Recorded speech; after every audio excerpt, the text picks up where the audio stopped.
Hello, everyone. I am Matt Williamson, ending the week here on a lovely Friday in the Berg with a two-part podcast for you, as usual, but they're two very different topics around the Steelers. Pro Football Focus, they put out their, actually this wasn't from them, but it was passer rating allowed for every corner in the league. Well, they did the top guys. And there's some notable Steeler stuff here that I was shocked by, to be very honest with. So when a quarterback define it this way, when a quarterback, an opposing quarterback, decides to throw your direction as the coverage corner, what is their passer rating when you're targeted? So pretty good. I don't love passer rating as my favorite quarterback stats, but I still think it's pretty telling. So the top 5 are all the names you'd think, the studs, But number 6 was the departed Cameron Sutton, now of the Detroit Lions. Doesn't sound so great. I mean, a lot of us were, that was a tough blow when he signed with the Lions. And here's a little nugget of what they said with him. Sutton notched career highs with 3 interceptions and 8 pass breakups last year. The savvy veteran has played some in the slot as well as at safety, but has found a home on the outside. He will bring a veteran presence to him to an otherwise young secondary in Detroit. Always been a huge Sutton fan. Love the versatility. You see it on the field, but everyone at the facility talked about how smart he is, ability to do so many things, gets younger dudes aligned, not quarterbacks the defense. Minka does more of that. But, hey, we need you to play the slot. Hey, we need you to go outside, play 2 deep, play whatever, play man, play zone. Sure, I got it. And that has immense value, which good for the Lions. They recognize him. They gave him a big contract, and the Steelers didn't want to match it. I understand that, and I'm not killing the Steelers for that, but he's going to be hard to replace. I mean, there's just no way around that. Coming off his best year, he's usually the type of dude they keep, mid-round pick, early mid-round pick, develop him, gets better every year, starts his career special teaming, does all the stuff you ask of him, and then you extend him. Well, they didn't, and he is now a Lion. But what he brought to the table last year, I just wanted to tell you guys about. He's been a little out of sight, out of mind, these former Steelers. Free agency happened a million years ago. But he was the 6th best corner in all of football in passer rating allowed. Really good year. Okay, right after him is Tariq Woolen, stud young rookie Seattle corner. Marlon Humphrey, who's had a tremendous career with the rival Birdies, the Ravens. Not names that shock me at all on this list. I mean, those guys are top 10 type corners. But guess who's number 9? Levi Wallace. Yeah, let that sink in for a minute. 9th best passer rating allowed last year, and he played a lot of snaps. Now, I love Joey Porter Jr., but Wallace versus Porter Jr. is going to be a real camp battle. And check this out. And remember, the Steelers, all their moves, and this is what I like to be here for you guys for, is interpret moves to what it might mean on the field.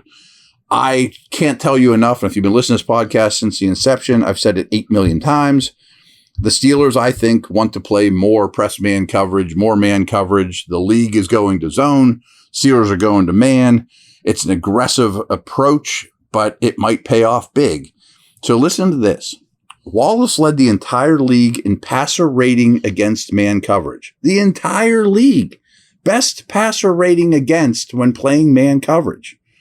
When in man coverage, Wallace allowed 0 touchdowns while forcing 4 incompletions and nagging 3 interceptions. So by the numbers, I'm not saying he's the best man cover corner in the league, but he was by the numbers last year. Crazy. Wallace earned the 5-year cornerback will likely take a backseat to Joey Porter Jr. and will be able to help him along the way and rotate in as well. Between Wallace and veteran Patrick Peterson, Porter will have some good experience alongside him to help ease the transition in the league. All respect to Sutton. Just said all kinds of great stuff about him. He will be missed. He will be hard to, replicate. But I'm feeling better and better and better about the trio of corners, especially when you stagger their age, their contracts, where they're at in their career. Peterson, he's a Hall of Famer. Wallace coming off a really good year and a tremendous scheme fit. Also a self-made guy, Porter's obviously a rookie. Porter's dad was in the league. Peterson was a top 4 or 5 pick who's now going to the Hall of Fame, who was great since he could crawl. And Wallace had to walk on at Bama, and nobody wanted him. He's a self-made dude, So 3 real different top corners there. And none of them are Mel Blount at this stage. I get that, but I like that group more and more. We'll be back with something totally different about the Steelers here in a moment.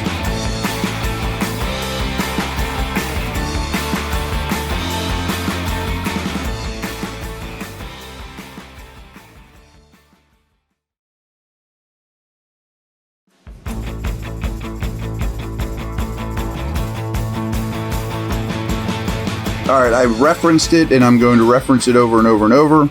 Sorry if I'm going to just going to beat your head in with it, because there's just so much here, good information. I'm going to take nuggets after nuggets for articles, podcasts, from Warren Sharp's guide. And for every team, they have a couple bullet points why you should bet the under on their win total or why you should bet the over. Steelers win total this year is 8.5. And I'll be honest, my affiliation with the Steelers aside, it's one of my favorite over bets of all 32 teams. I think this number is too low. Even if they go 1-5 in the division, I still think they get the 9 wins with this schedule and Tomlin's history, et cetera, et cetera. But here's some neat, deep, dorky nuggets of why to bet the under, first of all. Under 8.5 wins. The Steelers were the least injured team in 2022, something that will regress in 2023. I tell you guys that all the time. The offense lost 3.2 games to injury all season, and the offensive line started the same 5 starters for all 17 weeks of the season. Again, folks, that's insanity. It's never going to happen again. No team's going to get that next year. The starting offensive line played over 95% of the snaps, which is an unsustainable rate. The depth is likely to be tested more than it was in 2022. Of course. That's why Herbig's here and Dotson's a backup and you draft the tackle in the first round. They recognize that. Okay, bullet point number 2. The secondary allowed a 0.08 EPA per dropback, the 8th highest in the league, the 8th worst, despite what I said about Sutton, etc. Although not glaring weaknesses, the secondary lost Cam Sutton and will rely on Patrick Peterson, who turns 33 in July.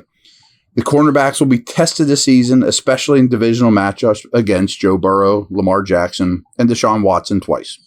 Additionally, the Steelers will be attacked in the middle of the field, given their weakness at linebacker.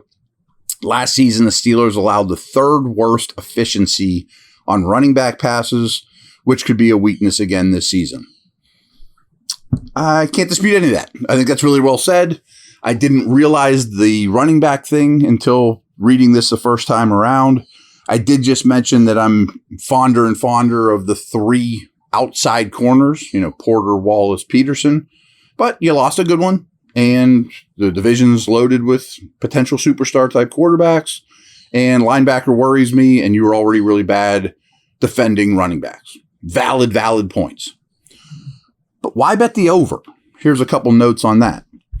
The Steelers are projected to face the 8th easiest schedule, a significantly softer schedule than last year. The Steelers finished 2022 with a 2-5 record against teams with a winning record.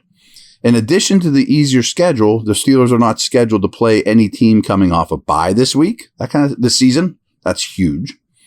The Steelers also host the Patriots on a short week home game in week 14 and have 2 3-day rest advantages in the back half of the season. Warren Sharp's huge on these rest advantages. I did a podcast on it before, but all that stuff's substantial. You're not playing a team that's coming off a bye, and you're not. You've got some rest advantages. You get New England here on a super short week. Good stuff. Bullet point number 2. Kenny Pickett's box scores don't jump out, but the rookie quarterback is set to make a significant step forward in his sophomore season. Pickett went 7-4 as a starter, not counting the game he was concussed after 4 snaps, and he won the final 5 games in which he started and wasn't forced to leave with an injury. He led the league with a 75.6 catchable deep ball rate and a 73.8 catchable rate under pressure. We're going to talk about that down the road here, but he handled pressure extremely well. And you would think there'll be less pressure, but basically, you can figure this out. Summarizing that bullet point, your quarterback should get better this year. I agree. And here's another interesting thing. Some of these weird stats that some of you might think about that really do matter. The Steelers are due for improvement in field goal and fumble luck. What the heck's field goal and fumble luck, Williamson? Well, they recovered just 3 of 11 opponent fumbles, which is, if you run seasons over and over, they should get 6.1 of 11. Basically, you should recover half. History shows you should recover half of your opponent's fumbles, slightly more for the defense, but there's a massive randomness to that. They only recovered 3 of 11. So let's just say they had created 3 more turnovers last year at the right time, maybe against the Jets, the Dolphins, one of those tight games. Maybe you get 1 more win. And they're likely to be closer to 50% this year, not 3 of 11. Maybe it's a small thing to you. I don't think it is. The Steelers also had the 7th worst field goal luck.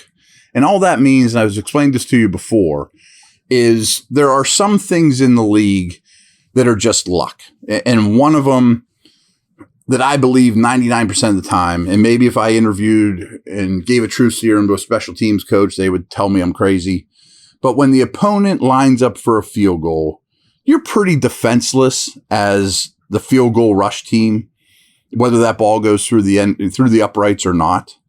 And the Steelers' opponent field goal kickers were extremely, extremely accurate. They were the 7th worst in that, or 7th best in that, however which way you want to look at it. They were 7th in terms of field goal percentage against the Steelers.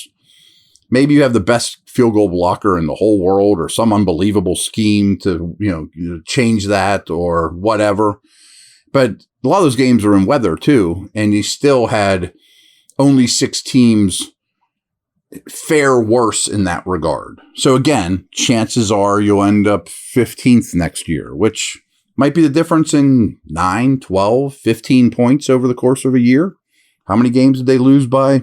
2 points, 3 points, etc. So those things are likely to be better. I think the argument is much stronger for over 8.5 wins than it is under. And I've been saying that all along. All right, everyone have a fantastic weekend. Over and out.